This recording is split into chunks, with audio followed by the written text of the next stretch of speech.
Rob, thanks for meeting me today and talking a little bit about real estate. But my first question for you is, why did you get into real estate as your career? Right. So initially I was all about the rentals and the apartments and all of that. And so that was my initial drive to get into the business. I graduated with a criminal justice degree, so I wasn't headed towards real estate to begin with. But and then once I got in, I realized that you kind of need money to buy the rentals. So you had to sell in order to make that money to get into the rentals. So that's what kind of drove me into the business to start with.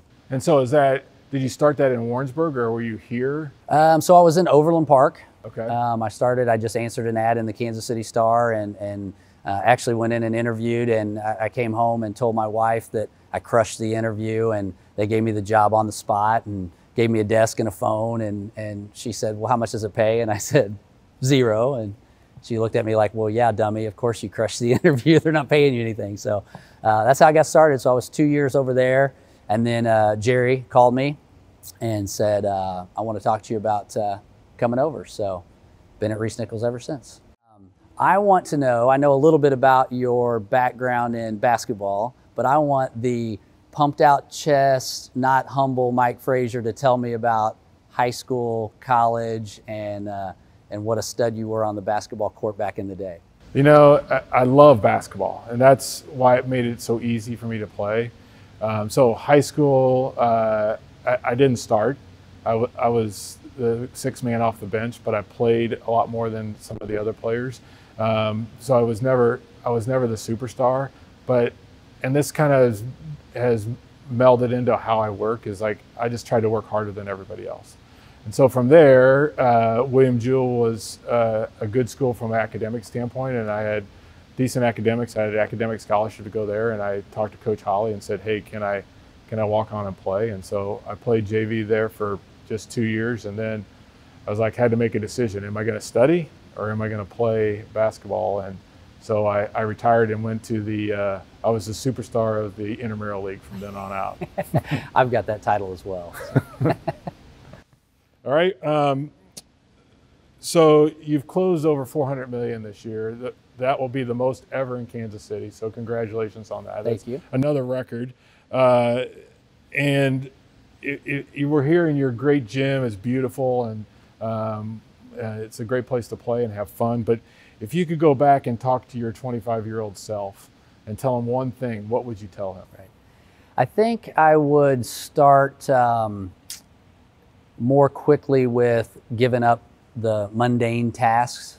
I didn't hire an assistant for about 8 years or so into the business. And once we did that, it really took a lot of that stuff off my plate, and I could concentrate on sales. So I think if I could go back, I would say, concentrate on prospecting, getting listings, working with your buyers. Don't be putting the lockbox on, putting the sign in the yard, measuring the houses, setting at inspections, all of that stuff. So I think I would immediately take that off my plate and focus more on the rainmaking activities. Revenue generating. Absolutely. Yeah. So Zillow just announced that they're going to be starting brokerages. So I know it's a big buzz right now in our industry, and I'd like to know what you think about how it's going to affect the overall real estate in the U.S. and then locally, like if we're going to see that come to fruition sooner rather than later here. Right. So at this point, Zillow's looking at agents for Zillow Offers. So just to clarify, Zillow Offers is their kind of their auction or their buy on site plan. So which during the beginning of COVID went dry. Was most of the companies abandoned that. They've brought it back. So what they've said so far is that when we buy those houses through Zillow Offers, we're going to use our in-house people, and they're not going to recruit anybody from any brokerage. Now, that being said, I think Zillow is a competitor, a head-to-head competitor. They compete for eyes on websites just like we compete for eyes. They're competing for mortgage, and I'm sure they'll get into insurance and title. So I think they're a direct competitor. I think they do a lot of things really, really well that we can copy and imitate. I think competition makes us all better. I mean, we go back to what we were talking about basketball. Right. I mean, part of the reason why you're in the position you are is because you learned how to compete on the basketball floor, and we need to be able to compete in all different realms. And our model is different than Zillow, but we can be competitive if we continue to deliver those services and the tools and the technology that it takes that people really want, and the relationship. The one thing Zillow can't do that we can do and that your team's really good at is building a relationship with those clients, not just for the home that they purchased that day, but for the life of that house, and helping them through that process of remodeling that house or repainting that house, selling that house and buying a new one in the future. So we have to rely on our relationships and what we know in business to succeed, but know that there are competitions out there, and Zillow is a competitor, but there'll be other ones that'll pop up that will try to change this business and do different. And we've got to be able to meld and change our way of doing business in order to maintain our competitive advantage. Right. So to kind of piggyback on that a little bit, do you think Zillow, do you think that if we had our MLS systems brand our virtual tours and our pictures and things like that, that would help us as an industry? Because, you know, as Zillow advertise our picture, you know, they're selling all those leads to other agents. So that picture would actually have our brand on there, and they would be able to, the consumer would be able to see that and call direct.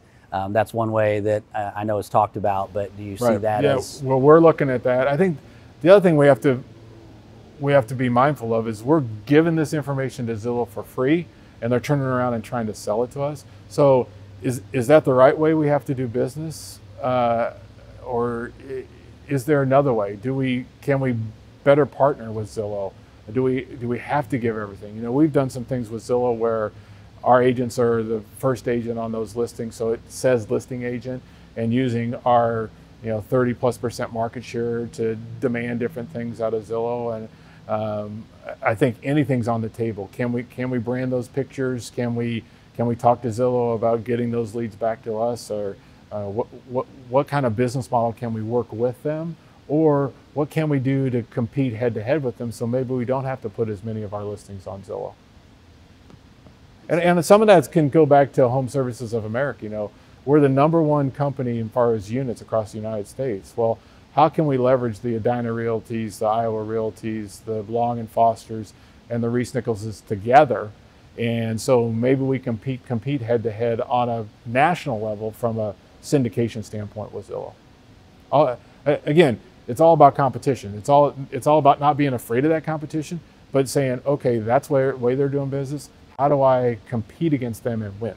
You've got a large team, and you spent the last 25 years growing, and every year, correct, you've done more than the year before, right? You've grown so far, year over year. So don't jinx me. Knock on wood. Yeah. All right. So either a new agent or someone that's experienced but trying to grow, and this business is full of ups and downs all the time, right? I mean, we had COVID this year, 2008, 9, and 10. We had the Great Recession. It's always been a couple years up and a year down, a couple years up and a year down.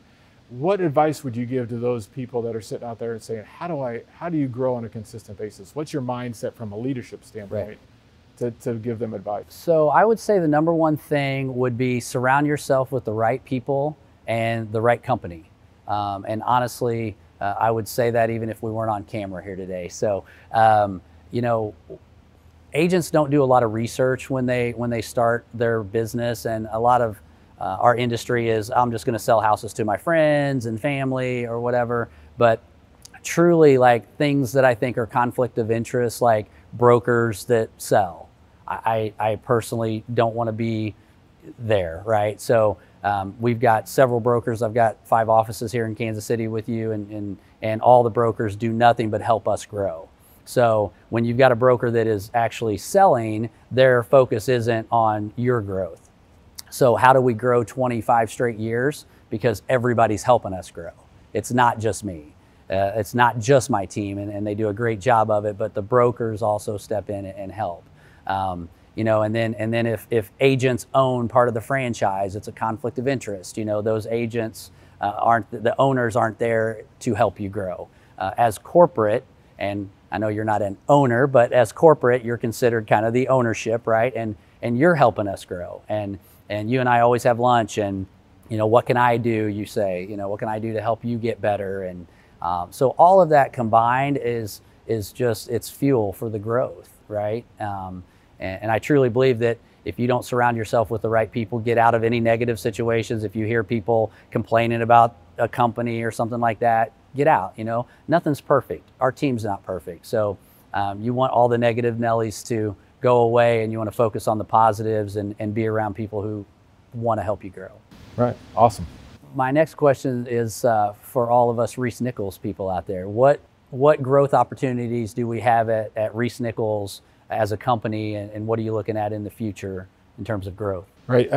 Part of our responsibility as market leaders is continue to grow and to help agents grow and help the company grow. And so in my job, I've got to be a visionary and try to say, hey, what can we do to help all those factors move forward? And I think the most important thing is we've got to grow outside of our markets we're in now. So we're looking seriously at the east side of Missouri, St. Louis, that side, in Cape Girardeau, in that area. That's a great market that we need to tap into. We can expand through our franchise network, which is doing very well, or through a wholly owned store like we've done in Springfield and Branson. Then the next part would be South or Northwest Arkansas. So down where Walmart, Little Rock, that's a great area. It's got a lot of wealth. It'll be a good transition for us to move from Missouri into Arkansas. So by doing that, it gives every agent an opportunity to help people move back and forth. I mean, there's people all the time moving from Kansas City to Northwest Arkansas, and there's people moving from Kansas City to St. Louis or back. And our goal is to make sure that those transactions are held within our own company and that they don't go outside. They don't go to a relocation expert and it gets to another company. We got to keep those inside and keep that our agents growing and giving them referral opportunities and get referral dollars. So we'll continue to look at those expansion opportunities, and we'll go slow because we're not risk averse, but we want to make sure we're doing the right thing for the company and the right thing for the agents. Well, thanks, Rob, for joining me in your beautiful new facility. I can't wait to see Bird and Magic on the other side over there. We got some blank walls that are still ready to be painted. So. Yep. Yeah. And if I was a little bit younger, maybe we'd go play one-on-one right now, but I think I'm retired now. I'm good with that. Okay.